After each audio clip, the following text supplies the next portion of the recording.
Recess is super fun, but at peak recess, up to 175 students could be outside at once. That sounds crazy. But that's not a design detail, that's a structural requirement of this playground. And it's one of the main reasons this school replaced instead of repaired.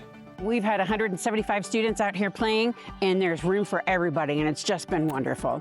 A playground that works for 60 students does not work for 175 automatically. When your volume increases like that, congestion increases, choke points around parts form. Supervision for parents and teachers is impossible. Capacity isn't about adding more equipment, it's about the layout. They designed for distributed activity. What does that mean? It means multiple zones, entry points, clear movement between features, no single bottleneck. That only happens when you're not locked into an old layout. We wanted to keep some of the equipment that we had. We did get rid of a few of the pieces that just were not used. They didn't tear everything out blindly. They evaluated it. Retain what still works. Remove what doesn't. Replace where structure demands it.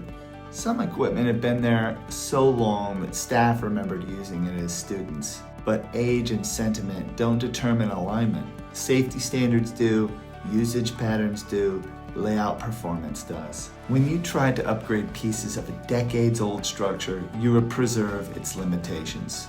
Fall zones shift, clearance changes, circulation remains constricted.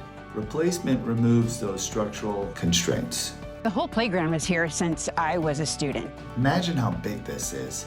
The layout now supports 175 students without congestion.